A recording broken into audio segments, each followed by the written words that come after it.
Valeu, Rafa.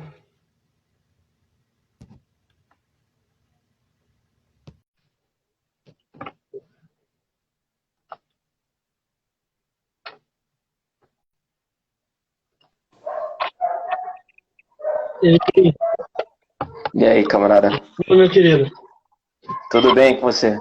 Tudo jóia. Então tá Vamos, bom. vamos esperar mais um pouco o pessoal entrar aí ou entrar aqui? Como você achar melhor, viu, Ira? Bom, também o pessoal está entrando aos poucos. E aí vamos esperar aqui mais uns 2 minutinhos, até dar pelo menos uns Aham, 10 participantes.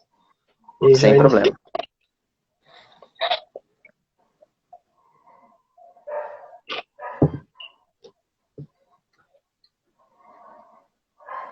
Saudades, Rafa.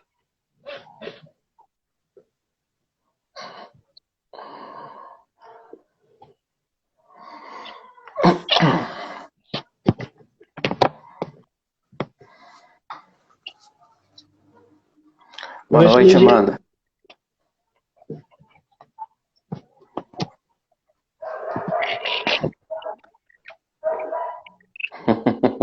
Concordo. Sei não, hein?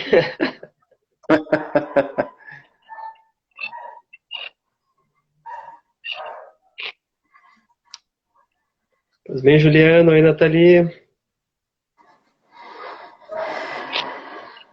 Bom, podemos iniciar então, né, Bruno? Podemos? Bom, então, pessoal, a todos que estão entrando, gostaria de desejar a vocês paz e bem e agradecer, claro, a presença do Bruno aqui com a gente, né? Essa live ela tem como título Black Lives Matter, a luta integralizada contra o racismo, e o convidado aqui hoje é o Bruno Oliveira Soares, formado em artes visuais pela Belas Artes de Curitiba, especialista em educação pela Universidade Tecnológica Federal do Paraná, professor há mais de 12 anos pela rede pública e privada, técnico pedagógico na Secretaria do Estado de Educação do Paraná, psicopedagogo, autor e editor de livros didáticos. Também foi membro da JUFRA entre 2012 a 2019, sendo secretário da área Sul no triênio de 2016 a 2019. Não atua mais na esfera institucional católica, mas, claro, franciscano de coração. E isso eu tenho certeza, e não à toa convidei você para fazer parte dessa live. Bruno, boa noite. Gostaria de agradecer pelo aceite do convite. Passo agora a palavra a você para que explane suas ideias. Obrigado. Boa noite, Irã. Obrigado pelo convite, meu irmão. Tô com saudades de vocês. Essa quarentena tá fazendo a gente ficar com mais saudade ainda dos irmãos e dos amigos, né? Muito obrigado pelo convite novamente, tá? Você havia me questionado, antes da gente entrar em live, né? A respeito de uma abordagem histórica e como é que a gente pode combater o tema do racismo, né? Antes de falar propriamente do racismo, a gente tem que entender que uma boa parcela da população brasileira, ela tem um instinto de negacionismo, nega a existência do racismo, sabe? Portanto, é necessário uma abordagem histórica de fato. Tá? Então a gente tem que entender que o racismo no Brasil, o racismo contra a população negra, né, ela tem uma origem escravista. Então a gente tem que fazer uma contextualização histórica, um pouquinho de contextualização histórica. Né? A escravidão em si, ela existe desde sempre. Se a gente pega registros bíblicos do Velho Testamento, você tem a inserção de escravidão de diversos outros povos. Então teve escravidão com muitos povos, de várias etnias, de vários tipos. Porém, com a população negra foi a que mais sofreu. Tá? Então, o continente africano foi o que teve foi o alvo, foi o que mais sofreu. Então, a população negra, ela tem uma herança histórica muito forte, muito pesada, relacionada a esse histórico escravista, né? Então, só para a gente relembrar alguns fatozinhos aqui, né? O Brasil começou com o processo escravista, as Américas, no século XVI. E foi somente no século XIX que isso se encerrou, o ciclo se encerrou no nosso país, em 1889, né? Então foram mais de 300 anos de tráfico humano, certo? Essa contextualização é necessária para que a gente entenda o porquê de que isso de fato exista em nós, né, enquanto população negra. Tá?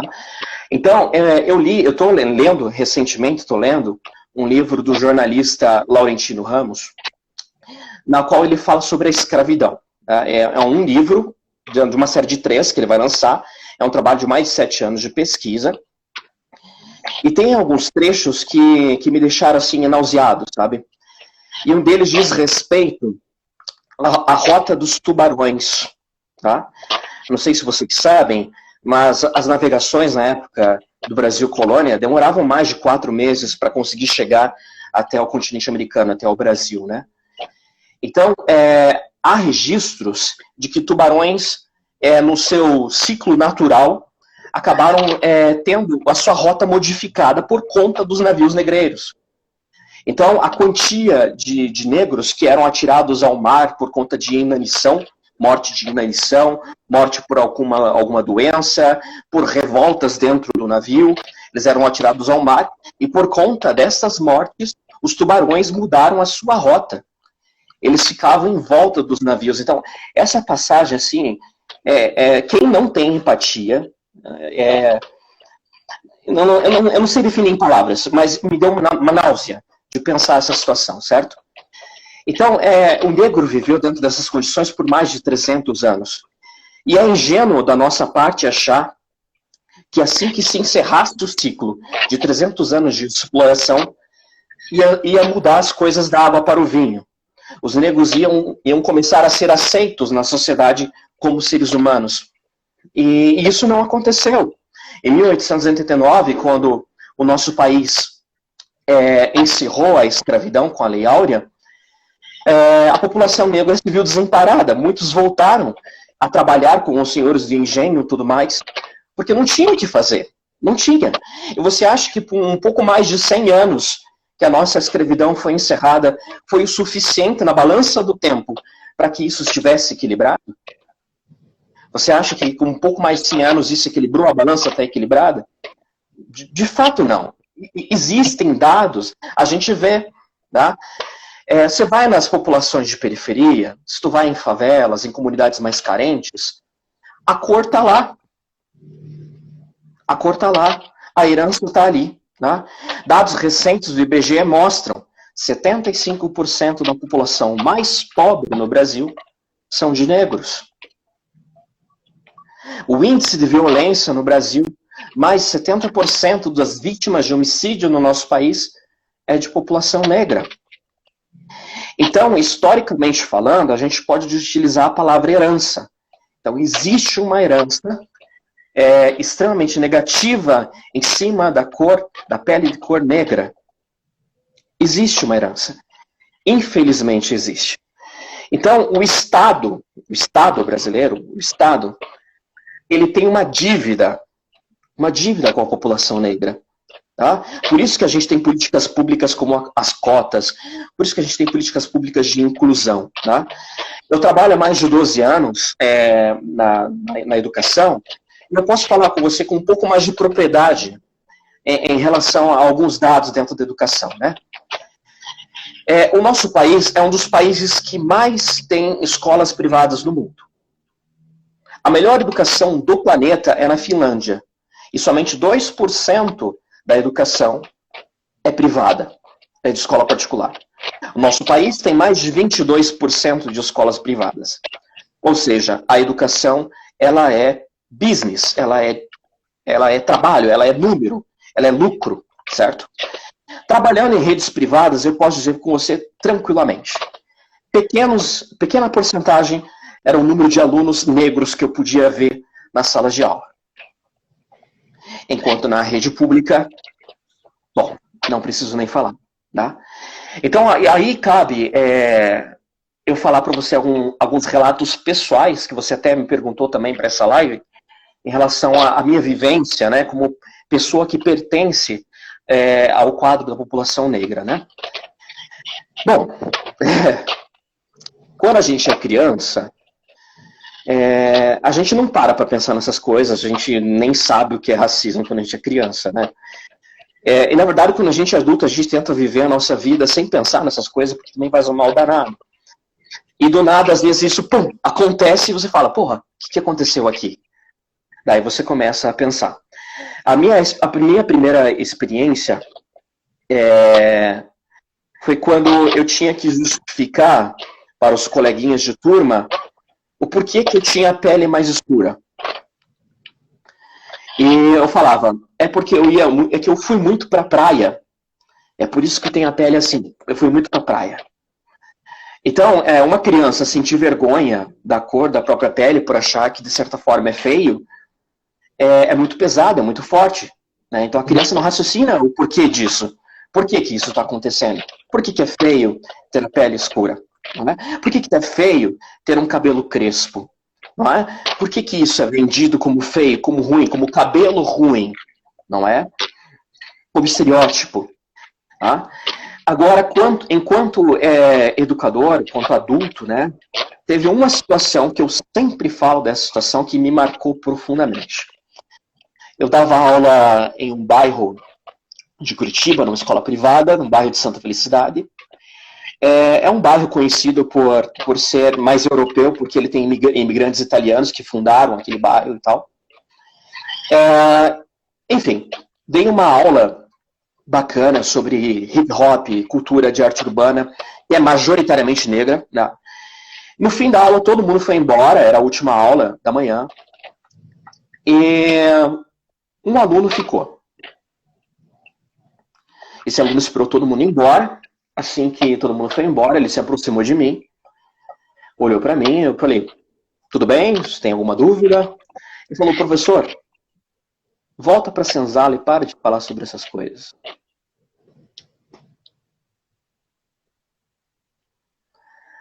Eu fiquei sem palavras, eu não sabia o que fazer. A gente não sabe o que esboçar, né, Bruno? Você tá louco, né? Então, assim, essa é uma partilha minha, uma partilha pessoal.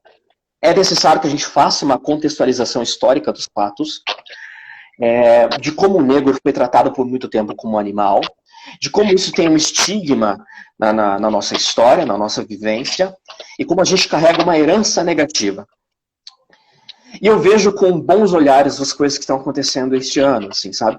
Por mais revoltas e caóticas que sejam, é um grito de chega, não aguentamos mais.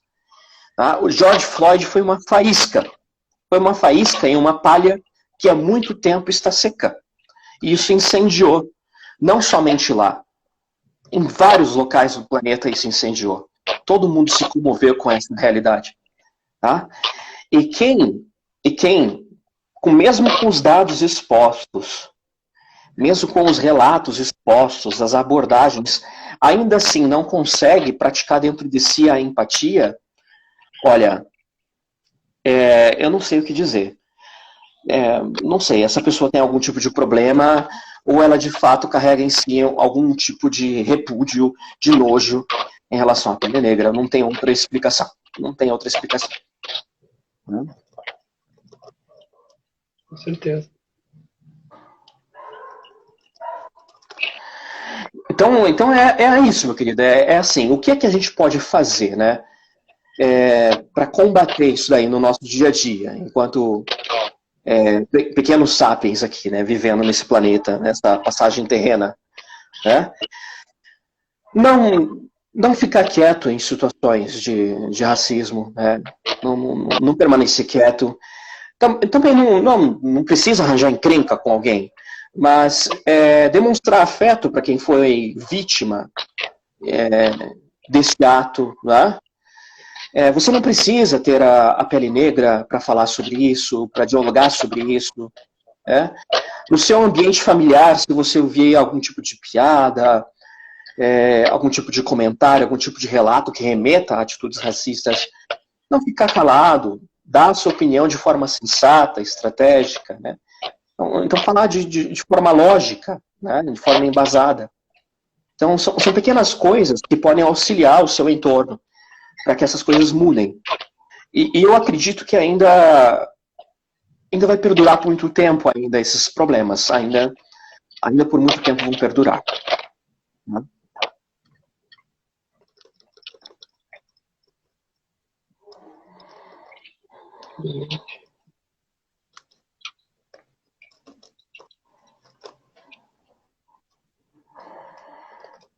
É algo que, né, infelizmente só retroage, né, com o que a gente está vendo ultimamente, voltando no tempo, né. Ah, sim, sim, sim, sim. Eu até me recordo, eu li um livro, já faz acho que uns 2 anos, né, que traz algumas características bem interessantes sobre a espécie humana. Em determinado momento falou sobre a população negra, o livro, né? E isso na década de 50, década de 40, algo assim, nos Estados Unidos, né? A parte sulista dos Estados Unidos, a parte sul dos Estados Unidos, ela não aceitou com bons olhos o fim da escravidão.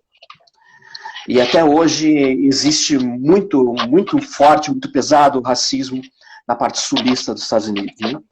Enfim, na década de 40, década de 50, houve um estudante negro que conseguiu ingressar na universidade, o primeiro estudante negro a conseguir ingressar na universidade. E o Estado, de onde ele vivia, conseguiu internar ele em um manicômio por conta disso. O local dele não era ali. Né?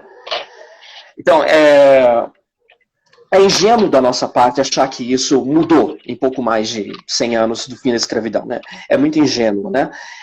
E muitos dizem também que isso é uma cultura de vitimismo, né?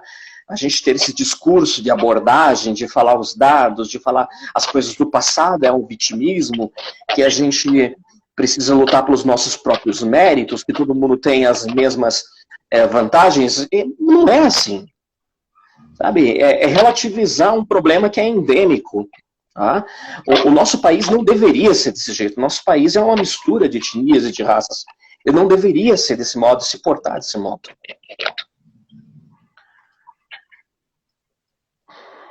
Infelizmente a desigualdade é muito grande, só aumenta, né? Uhum.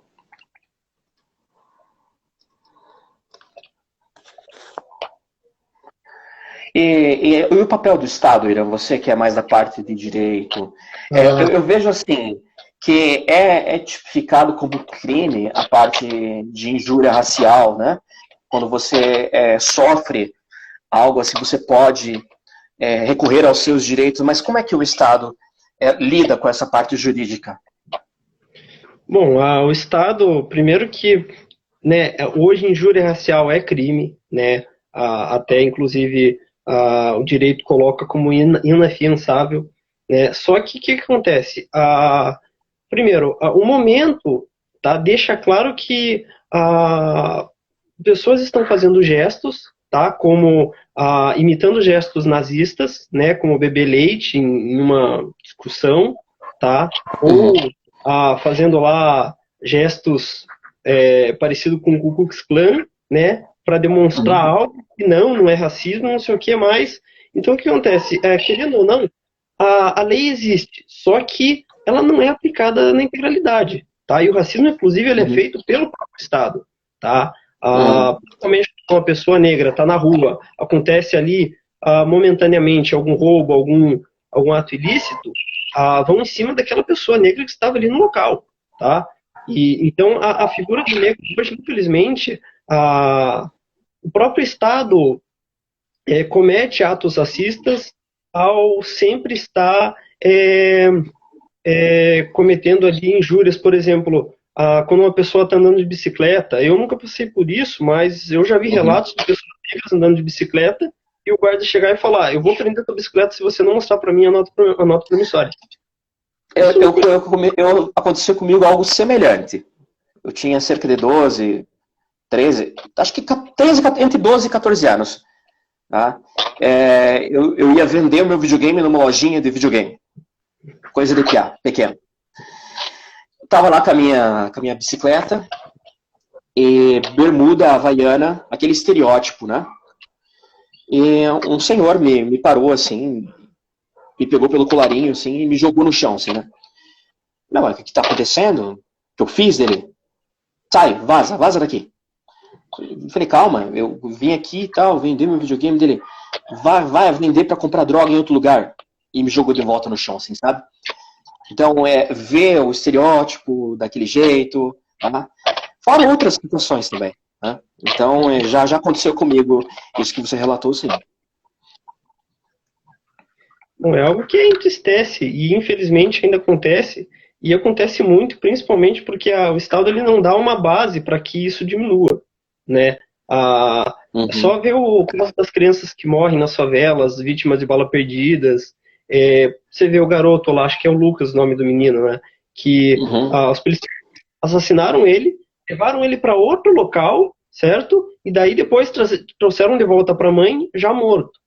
E aí Sim. ninguém é culpado, não tem um culpado, ou seja, uma ação truculenta do Estado, uma ação preconceituosa do Estado, acabou ocasionando a morte de várias pessoas simplesmente por serem negras e estarem em casa, inclusive. Algo que é muito, né, um pouco pesado ali na. Sim, a gente tem diversos casos para citar em relação às atrocidades do próprio Estado, né? Sim, com certeza. É. É, Até que a balança não esteja equilibrada, é necessário que hajam as políticas públicas, né? As cotas, as políticas de inclusão, os debates relacionados ao racismo, às desigualdades, isso é necessário. Quer queiram, quer não, isso é extremamente necessário. sim, inclusive até gostaria então de fazer uma abordagem sobre isso, porque eu digo o seguinte, hoje a gente está vendo inclusive uma revolução, uma revolta de pessoas da sociedade, inclusive branca, apoiando atos contra o racismo, antirracistas, mas um dos pontos principais aqui hoje é uma pessoa vestir a camisa, tá, uma pessoa que não sofre com racismo, vestir a camisa é ser favorável a políticas de integração racial. Tá? Esse é o ponto principal, certo? Existem cotas sociais e cotas raciais, tá? Quer dizer, dentro das cotas sociais existem as cotas raciais. É uma burrice muito grande quando uma pessoa fala que a cota racial é para o negro, demonstra que o negro não tem capacidade de entrar na universidade. Não, nunca teve esse viés, tá? Esse é um viés chulo, tá? Que algumas pessoas falam por aí, certo? Porque o viés da cota racial é único e exclusivamente para promover a miscigenação racial, tá? É para promover a miscigenação racial, certo? Eu vou dar um exemplo aqui. Eu faço direito numa universidade privada, estou no último período. Desde que quando eu entrei no curso, desde quando eu comecei no curso, eu só tive uma professora negra, uma, tá? Ela é sensacional, tá? A professora Glenda, até eu vou citar o nome dela, porque ela é uma pessoa realmente sensacional, só que me entristece saber que no âmbito em que pessoas, doutores estão ali doutores, pessoas que estão entre os melhores de cada matéria, ter apenas uma pessoa negra é algo ridículo. E isso reflete lá atrás, quando a universidade era inteira branca, certo? As cotas raciais Sim. são para que no futuro possam ter mais doutores negros, tá? Mais professores em âmbitos acadêmicos negros, tá? Ou também na área da educação, né? Creio que também não sei se tem tantos professores negros assim, colegas seus, mas creio que a Olha, maioria. dentro da realidade privada é menor o número, dentro da realidade pública é maior. Bem menor. Inclusive, eu gostaria até de sobre essa participação branca, né, esse auxílio que as pessoas estão tentando realizar agora, atos antirracistas. É importantíssimo que as pessoas apoiem esses atos. Porém, assim, eu acho que também, antes de começar a apoiar, é bom saber o que está apoiando. Como você mesmo disse, uma pessoa que não passa por isso, ela não pode sair falando o que é o racismo, certo? Porque ela não sofreu com isso. Uhum. Eu dou exemplo, por exemplo, do feminismo. Eu, quando eu tinha dúvidas e curiosidades sobre o feminismo, eu fui atrás dos livros. Fui atrás de livros, comecei lá com O Lado Invisível da Economia, da Catherine Marshall, depois passei para Mães Arrependidas, enfim, até chegar a uma pessoa que estuda mesmo o feminismo, que é a Manuela Denora, que está assistindo a gente aqui, e ela falou para mim, olha, o papel do homem no feminismo, ele não tem um lugar próprio de fala, mas ele pode ser ali um aliado, né? Pode ser um colega. E aí eu entendi o que era o feminismo, ou seja, é o ver e ouvir, tá? Eu não tenho lugar de fala, mas eu posso ser um aliado. é a mesma coisa para quem hoje quer vestir a nossa camisa. Seja um aliado, mas falar mesmo que é o racismo, você não tem como falar porque não sofre na pele, né, Bruno? Sim, sim, é interessante esse ponto, né? Mas você não sofrer na pele atos racistas, não ter passado por essas circunstâncias, né? Não limita o seu papel de atuação. Você pode ter um papel de atuação muito importante, né? E até aí é interessante você ter uma autocrítica e reconhecer os privilégios que você tem, sociais e raciais, dentro de uma sociedade que foi construída historicamente desses moldes. Então, você tendo noção desses privilégios que tu tens, você consegue atuar dentro do seu círculo social de maneira mais efetiva, né? Isso é um ponto bem interessante, né? Enquanto a gente vai falando, eu vou trazendo outros relatos pessoais de coisas que aconteceram comigo. Eu não tenho vergonha nenhuma de falar disso, é importante que a gente fale. Mas antes de falar de algum outro relato, eu acho interessante a gente citar o papel de uma liderança, né? A liderança, ela representa, seja um estado, seja um grupo de amigos, uma faculdade, um reitor, a liderança ela exerce um papel representativo, né? E dependendo da liderança e de como ela aborda determinados temas, você pode ter um cenário social na qual pessoas que de fato são racistas começam a mostrar com mais ênfase esses atos. Até então a gente vivia muito um racismo velado, na maior parte dos casos. Que não é uma pessoa que vem na tua cara e diz seu preto, seu negro, seu sujo, seu imundo. São pequenos atos que você acaba vendo que foram atos racistas. Como os que já citei aqui, por exemplo, né? Por exemplo, um outro relato. Estava eu andando com o meu carro, isso foi em 2015, estava numa comunidade de periferia com o meu carro, saí da escola que eu estava e tal. Os policiais passaram no meu carro, olharam para mim, depois vieram para trás, deram sinal de luz, pararam no meu carro, me abordaram, perguntaram se o carro era meu, falei que sim. Mostrei documento, continuaram não acreditando que era meu o carro. Daí eu mostrei minha carteirinha de professor com a minha foto, mesmo assim duvidaram. Foi um extenso diálogo até que de me liberassem. Tá? Se isso ainda não é considerado algo como um racismo velado, eu tenho um outro relato. Eu e meu irmão, a gente tem pele um pouco mais escura, eu mais escuro, meu irmão nem tanto. Minha mãe e meu pai, assim, eles não têm a pele escura. A gente herdou da nossa avó paterna. E eu e meu irmão, a gente estava no banco de trás do carro do pai. É uma situação que beira só o cômico, sabe? Porque os policiais olharam pra gente, voltaram o carro para trás, deram o sinal de luz e com a arma na minha frente, na frente do meu irmão, perguntaram se estava tudo bem para meus pais, porque acharam que nós dois estávamos sequestrando os nossos pais. Chega só bizarro, né? Então, assim, são comportamentos do Estado. A polícia, ela é uma ferramenta do Estado, né? E como você disse, demonstra esse comportamento histórico racista velado, do estereótipo da cor, do jeito que a pessoa é, e como ela se comporta perante a sociedade, né? Mas, atualmente, de uns tempos para cá, eu venho percebendo, principalmente nas redes sociais, né? Porque o computador, ele é uma espécie de blindagem, tá? A pessoa que está atrás do computador, ela se sente muito mais segura, ela tem uma tela que a separa de uma pessoa física, então na rede social ela se sente muito mais livre para falar o que quer, porque ela tem uma tela de computador protegendo a sua integridade física. E nos últimos tempos, eu não sei se é por conta das lideranças que nós temos, deixou de ser velado e está se tornando uma coisa muito explícita, tá? Com ofensas explícitas, as pessoas estão soltando as suas amarras, estão saindo das suas tocas.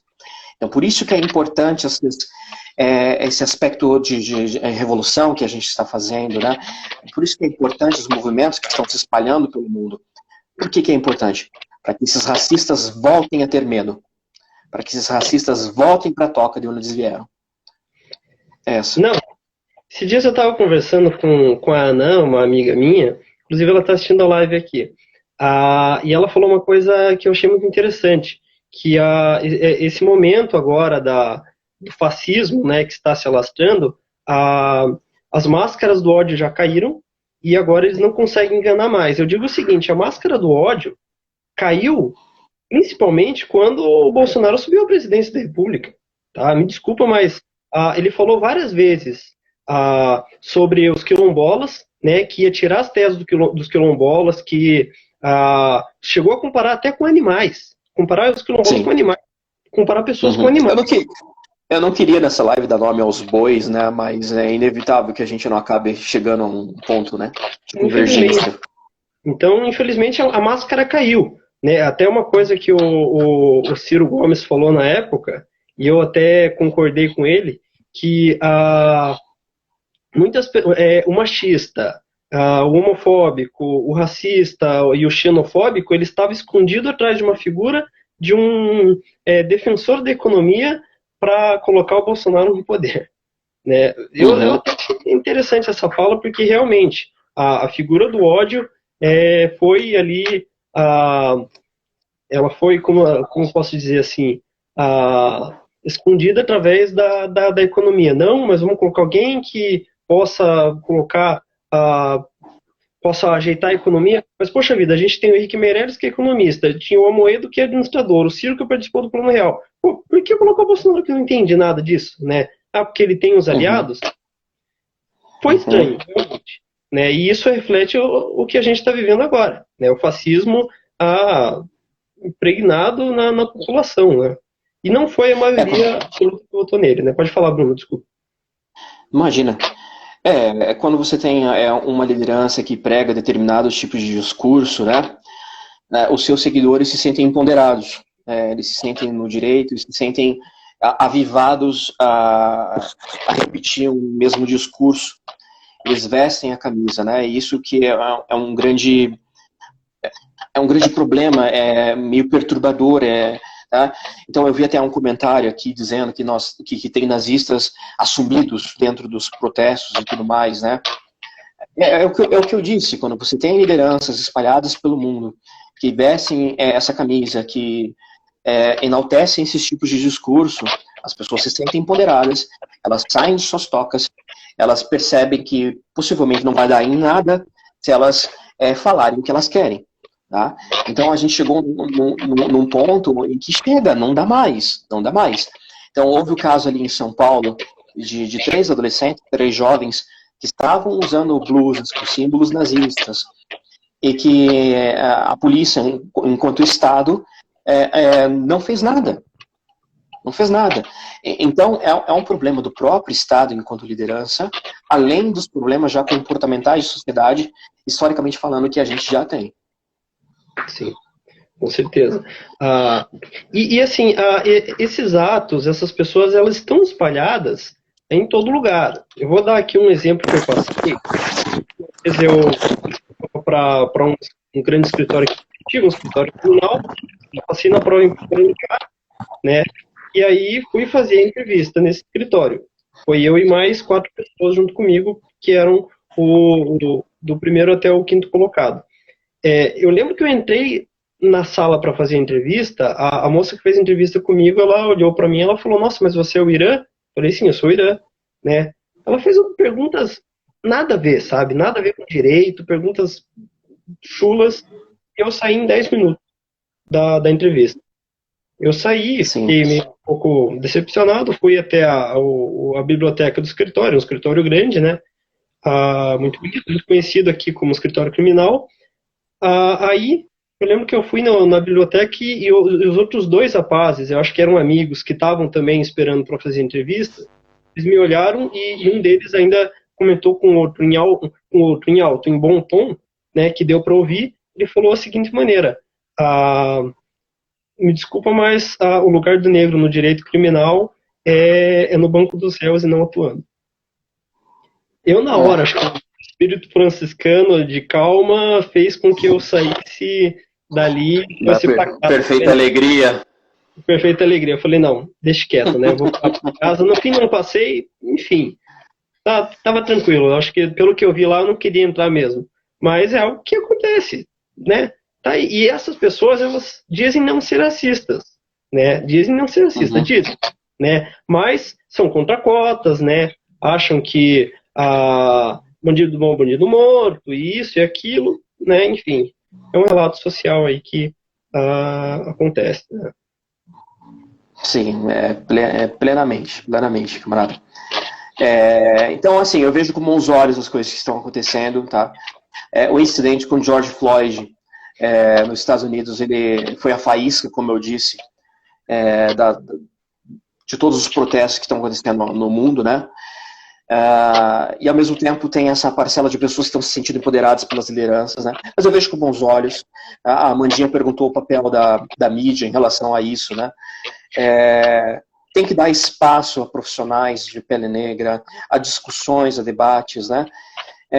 E não deixar que as pessoas relativizem os termos que a gente utiliza, né? Então, não é, entre aspas, mimimi, é uma coisa muito séria, ela precisa ser conversada, ela precisa ser debatida com seriedade, e ter a noção de que isso existe, e que é endêmico no nosso país, em outros países também, mas principalmente no nosso país aqui, em questão que é o que a gente está abordando, né? Sim, com certeza. Uma outra coisa também, eu já até passo para as perguntas, mas em relação às cotas e tal, há muito tempo, inclusive hoje ainda continua, um princípio que, no meu ver, ele não cabe no Brasil, tá? No Brasil ele chega a ser chulo, certo? Que é o princípio da meritocracia, tá? O princípio da meritocracia, Sidney Chalub, que é professor da Unicamp e também de Harvard, ele tem uma frase muito interessante. Ele diz: a meritocracia é um mito que alimenta as desigualdades. Com certeza, porque, veja, meritocracia. Vamos colocar aqui dois exemplos fáticos. Uma pessoa nasce branca, certo? Estuda nas melhores escolas possíveis, faz ali inglês, português, enfim, quer dizer, faz ali, estuda outras línguas, nunca trabalhou na vida, estudou só em colégios privados. Eu acabei olhando alguns comentários aqui, e aí chega lá para fazer o terceirão, certo? Enquanto que uma outra pessoa é negra. Vamos colocar aqui um relato brasileiro. Mãe assume, pai some. Durante a vida teve que, às vezes, ir trabalhar junto com a mãe, né? Estudou sempre em colégios públicos. A educação pública, ela é sensacional. Só que o que acontece? Eu não sei se você concorda comigo, mas estruturalmente ela é péssima, é precária. As crianças, às vezes, não vão para aula porque tem problemas estruturais no colégio, goteira... Só colocando um parênteses, Ira, no que você diz, né? Na parte de educação. Como eu falei lá no início da nossa live, a educação no nosso país, infelizmente, é negócio. Ela é business, né? Como eu falei, mais de 20% são de escolas privadas, né? E isso não existe em outro local do mundo. Então, fácil dinheiro através da educação. E é óbvio que as pessoas que têm melhor condições financeiras vão ter o melhor acesso a uma educação de melhor qualidade. Não que a educação pública não seja de qualidade, nós temos colégios muito bons, mas não há investimentos necessários, não há investimentos públicos suficientes para atender de uma qualidade de excelência. Infelizmente. Por quê? Porque a nossa educação é business. Eu vi recentemente, eu já deixo você concluir, me desculpe por isso, que as escolas privadas de Curitiba, aqui na nossa região, elas estão junto ao governo pedindo incansavelmente para o retorno das aulas. Tá? Então, isso demonstra, é mais um argumento que mostra que a educação ela é business, que ela é negócio. Então, e como eu disse também, mais de 70% da população pobre do Brasil é negra. Então, a gente chega nos nossos argumentos, né? Pronto. Desculpa. Não, imagina. E aí, né, esse princípio da meritocracia, ou seja, ele não pode ser, desculpa, ele não existe aqui no Brasil, não existe meritocracia, tá? Se uma pessoa, às vezes, que sempre estudou em colégio particular e tal, nunca trabalhou, né, é branca, nunca sofreu com racismo, e aí passa para uma universidade pública, por exemplo, medicina, que é o curso mais concorrido hoje, e essa pessoa negra que morou na periferia, não teve essa base educacional como a outra teve, e aí vai fazer o vestibular e não passa, né, digamos que não tem cotas para ela, ela não passa, desculpa, o princípio da meritocracia ele não pode ser instalado aqui no Brasil. Não existe esse princípio. É por isso que nós precisamos das cotas, tá? Para que façamos essa integração. Melhore um pouco a balança, né? Melhora. É claro, não vai conseguir agora de imediato, mas vai conseguir melhorar. Inclusive o futuro, né? Vai conseguir fazer essa miscigenação. Uhum. O Estado ele tem uma dívida com a população negra. Ele tem uma dívida histórica. Muito. Porque o ser humano negro era um produto à venda no Estado, né? Então, tem uma dívida histórica. Sim, com certeza. Bom, deixa eu passar aqui então para as perguntas aqui. Vamos lá, a Renata disse... minha mãe Eu só vou pegar um carregador, porque vai acabar a bateria aqui, tá? Tá. Já vem. Pode ir tocando aí o barquinho. Vamos lá. Minha professora de escola pública, durante a pandemia, com o ensino EAD, viraram que apenas 2 alunos estavam conseguindo acessar as aulas. Aí, é um retrato da sociedade, do ensino público. Infelizmente, quem está hoje no ensino público, quem adere hoje ao ensino público, a maioria é a população negra e a população periférica, né? Então, é difícil conseguir, às vezes, a pessoa ter um celular que possa acompanhar. Né? Nem todo mundo tem acesso à internet hoje.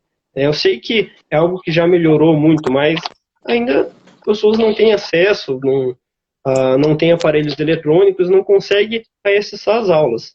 Né? Então, é exatamente esse retrato que a Renata explanou aqui.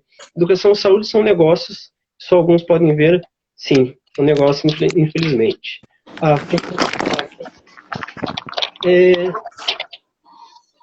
Voltei. Aqui tem uma pergunta da Maria Brito. Na opinião de vocês, é pior o racismo velado? Quer responder, Bruno? Olha, racismo... acabou a bateria.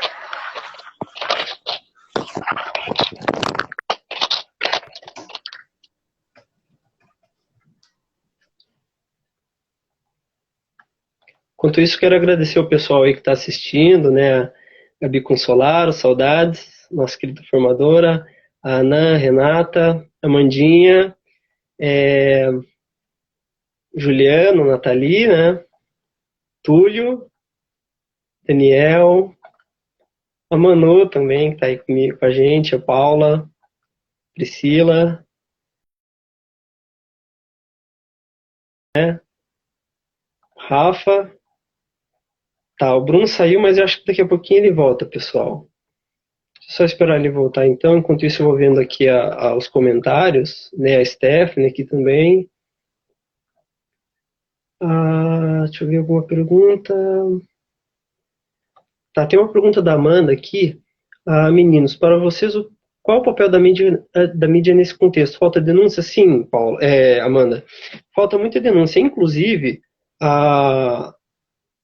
agora na pandemia está tendo, inclusive, as pessoas estão se revelando mais ainda do que se revelavam antes, né? Falta muito a denúncia e, inclusive, agora...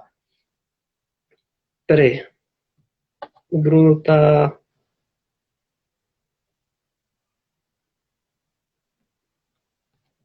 Tá, só deixa eu...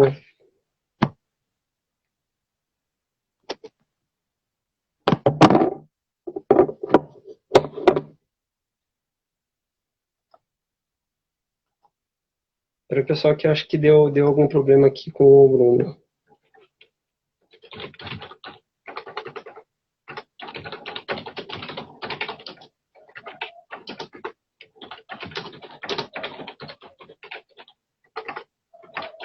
Pessoal, o Bruno ele teve um problema aqui com a bateria, né? Então eu vou até esperar essa 1 hora e daí eu já logo encerro. Saudades, Gabi, muitas saudades, né? Inclusive falou que quem vir em Curitiba tem que vir aí visitar a gente depois da pandemia. Eu estava respondendo uma pergunta, agora me fugiu a pergunta que era. Se a pessoa que estiver aí quiser perguntar novamente, eu agradeço. Vamos lá. Vamos ver se tem mais perguntas.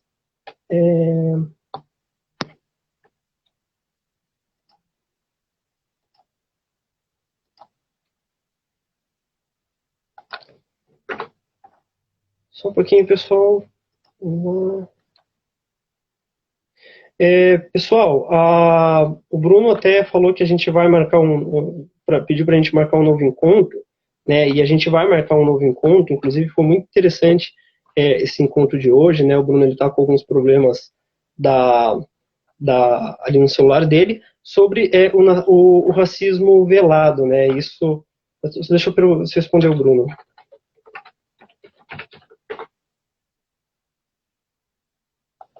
Tá. Sim,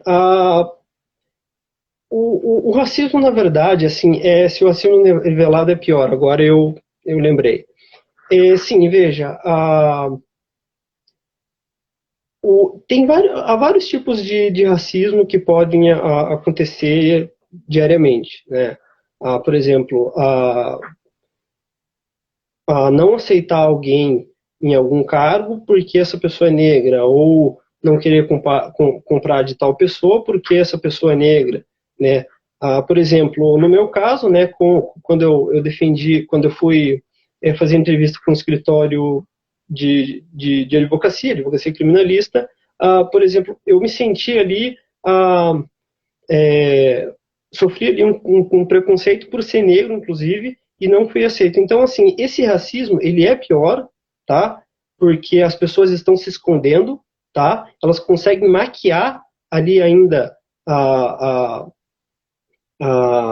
o racismo que eles fazem, e daí fica tudo normal, não cometeu racismo, não cometeu nada, mas sim, esse racismo é pior por quê? Porque é muito melhor que nós possamos saber quem é o racista de fato, tá? Possamos olhar e ver uma pessoa que é racista e saber que essa pessoa é racista, do que essa pessoa ela acabar se maquiando como uma pessoa não racista e no dia a dia, em trabalhos e, enfim, em afazeres, ela acabar cometendo esses tipos de atos.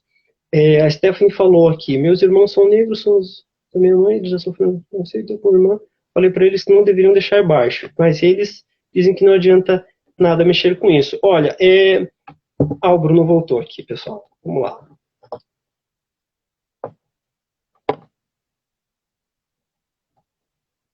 O Bruno está voltando.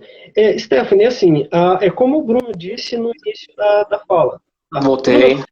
Beleza, estou só respondendo uma pergunta. Eu não sei o quanto que vai durar aqui a minha fala, porque o meu celular está com algum problema de bateria que está descarregando muito rápido. Até peço perdão para vocês por conta dessas falhas, tá? Me perdoem. Mas assim, antes de mais nada, caso eu não consiga continuar falando, quero deixar aqui meu muito obrigado pelo convite. Espero que eu tenha contribuído um pouquinho com algumas palavras, com alguns relatos para reflexão, e que a gente não desista dessa causa, né, de igualdade, de respeito e de empatia com o próximo, né? Mas eu vou continuar aqui. Se eu cair, já está dado o agradecimento antes. Mas eu vou continuar aqui tentando responder. Beleza, eu que agradeço aí a sua participação, viu, Bruno? Foi muito, muito, muito interessante mesmo. Você aceitou na hora que eu já chamei, e essa conversa ela tem que ser feita, ela tem que ser realizada, e esse é o momento ideal para isso, né? Só concluindo ali a resposta da Stephanie, vai aquilo que o Bruno falou no início da apresentação, né? Nós não podemos agora digamos que agredir verbalmente ou agredir fisicamente, não. Agora não é o momento de guerrear, entendeu? Agora é o momento de ir atrás, de pegar aquele auxílio das pessoas que estão a fim de vestir a nossa camisa, né, a camisa do antirracismo, tá? E duelar, pedir o auxílio da legislação para que isso não seja considerado comum. Tá? Essa é a resposta. Sim, tem que mexer Qual que era a pergunta, Ira? a pergunta da Stephanie. Meus irmãos são negros, somos irmãos da mesma mãe, eles já sofreram racismo, e eles falam que não deveriam lutar contra isso e deixar abaixo, não adianta mexer. Eu digo que adianta, tá? Mas não de uma forma, digamos que agressiva. Há determinados tipos de comportamento, né? Tem quem realmente fica mais calórico com isso. É inevitável. Quem tem bom senso e empatia e consegue se colocar no lugar sente nojo com esse tipo de situação. É inevitável. Só que assim, a gente tem que agir de maneira estratégica, de maneira sensata, porque muitas vezes o nosso comportamento pode servir de argumento para quem de fato é racista. Então, esse jogo não é simples, esse jogo é um jogo complexo, tá? Não é fácil lidar. Então, tem que saber usar as palavras, tem que saber se comportar. Como é que você pode lidar com a situação de maneira sensata e estratégica, para que isso não sirva de argumento para quem de fato é racista. Olha lá, não falei que eles são violentos? Exatamente. Não é? Verdade. O Juliano perguntou, na sua opinião, o presidente da Fundação Zumbi dos Palmares e o negacionismo do racismo. Bom, o presidente da Fundação Zumbi... Esse cara é uma piada, mano. Ele é uma piada. Ele nega a história, ele nega aquilo que ele sofre diariamente. Me desculpa. Até o próprio Ciro, inclusive, em relação ao Fernando Holliday, chamou o Fernando de capitão do mato nazista. Sim, infelizmente, hoje há capitães do matos por aí que negam esse preconceito, tá? Que negam até mesmo que o racismo existe, tá? Negam a cor, tá? Então, essa pessoa, esse presidente, acho que eu esqueci o nome dele, mas ele não faz diferença na luta. Tá? Ele não faz diferença na luta. Inclusive, ele até aumenta essa luta e pelas idiotices que ele fala e pelo apoio que ele dá ao presidente que, né, enfim, só aumenta aí mais. Eu só acredito que eu só não vejo a hora dessa história passar, sabe? Parece que esses quase 2 últimos anos foi um surto coletivo, um lapso no tempo em que a gente viveu uma coisa que é uma comédia, tragédia, uma tragicomédia. Eu não vejo a hora que isso passe, porque é ridículo o que a gente tem vivendo e o que a gente tem que escutar, enfim. Sim, ridículo. Muito, né? E infelizmente isso só aumenta, né? O ódio, ele, por parte das pessoas que já estavam com ódio, agora esse ódio ele só aumenta, né? Ditadura militar, não sei o que lá, não sei o que lá.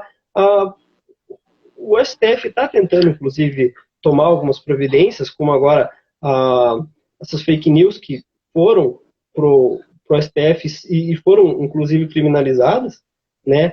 Mas eu acho que o Estado tem que tomar mais atitudes ainda, né? Principalmente as pessoas que estão aproveitando esse momento, esse ódio, para pregar o racismo, a xenofobia, a homofobia, né? E até o machismo. Então é algo revoltante, né?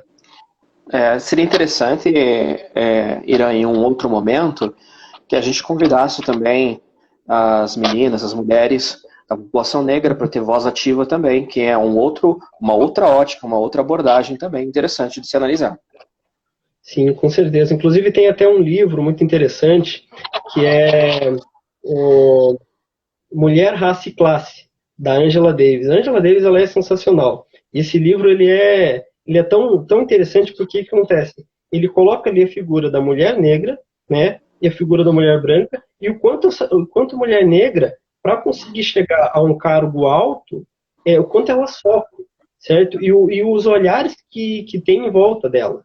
Então, e já a mulher branca ali ela não tem esses olhares desconfiados das pessoas em volta, certo? Sim. Então, ela faz bem essa comparação. Esse livro é sensacional. A Angela Davis, ela é espetacular. Acho que é uma boa para a gente pensar numa próxima, né, trazer. Sim, com certeza. A próxima seria interessante. Bom, vamos lá, vamos ver se tem mais perguntas aqui. Obrigado, Nathalie. Um debate sobre o feminismo negro, sim, sim, com certeza. Já fica aí como um próximo tema, tá? É um tema que é atual, inclusive, até por conta daquele menino lá que caiu do prédio, né? Não sei se você lembra, lá em Recife, uma Sim. cidade de Recife. Ali a gente vê um claro desprezo com a vida de um negro, né? A mulher preferiu pintar a unha e deixou a filha da empregada negra, né? O filho dela subir O e filho. fazer o que quisesse, né? E daí Uhum. aconteceu o pior, infelizmente. Tá. Então, Temos diversos casos que eles insistem em falar, que o Estado insiste em falar, que são casos isolados, né? sim, com certeza. Inclusive, eu até estava conversando com a própria Anã e a gente estava debatendo sobre ela ser considerada, o crime ser considerado culposo, tá? Que não teve intenção de matar. Me desculpa, mas a partir do momento em que ela ficou com a guarda da criança, ela era a principal responsável pela criança. Tá? E a partir do momento em que ela deixou a criança subir de elevador e fazer o que ela quisesse, inclusive não protegeu a criança, né, ao invés disso foi lá e começou a pintar a unha, ela Uhum. assumiu ali, tá, e ser considerado culposo desse crime é um absurdo muito grande. Acho que os criminalistas aí de plantão sabem o quão absurdo foi essa morte. Você dentro da área de direito, então interpretaria como homicídio doloso? Doloso. É, Ela teve intenção de matar. Ela teve intenção, inclusive, de que a criança fosse fazer o que bem entendesse para não atrapalhar ela a pintar a unha, certo? entendi. Mas o judiciário é falho aqui no Brasil, muito falho, então, infelizmente, acabou sendo Uhum. considerado culposo. Temos mais perguntas? Vamos ver aqui a Mayra, ótima ideia. Obrigado, Mayra. A Matilde Rosa disse: Bruno, você é o máximo. Concordo, Bruno é o máximo mesmo. Obrigado. Dona Matilde suspeita por falar. Te amo, minha sogra. Sabrina Oliveira, dolo eventual. Complicado, né, Sabrina? Bom, então, você tem mais alguma coisa a dizer, Bruno? Você pode Eu encerrar. acho que tudo que eu disse em relação a dados, tudo, acho que já se esgotou, né?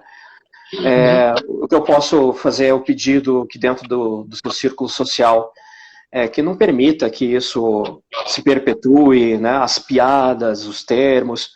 Então, com muita estratégia, com muita sensatez, não é bater de frente, apontar o dedo, mas, por exemplo, fez uma piada racista. Me explique, não entendi. Isso já quebra muitos argumentos, a pessoa fica sem chão. Tá? Então, lidar com os pais, né, os nossos pais, os nossos boomers, tem muita dificuldade com isso, então orientar de maneira sensata e estratégica, aos pouquinhos a gente pode ajudar muito. Não é preciso bater de frente, existem outras frentes, existem políticas públicas, existem pessoas que estão engajadas muito fortemente com isso, e nós, no nosso dia a dia, a gente pode agir dessa maneira, tá? E não precisa ser negro para se compadecer, por favor. Com certeza.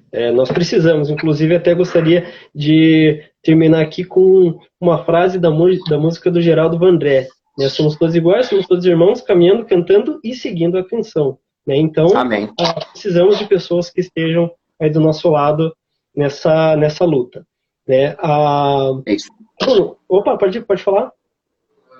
Não? Aqui a Gabi, inclusive, colocou, né, o George Floyd também foi considerado homicídio culposo. Absurdo, porque... Absurdo. Amigo, Opa? 8 minutos. 8 minutos, né? Foram 8 minutos com aquele joelho no pescoço. Tá? E a pessoa falando, não consigo respirar e... Mais um caso isolado. Sim, com certeza.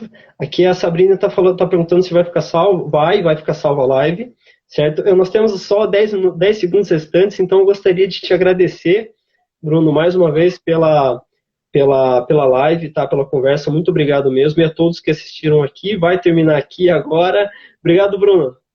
Obrigado.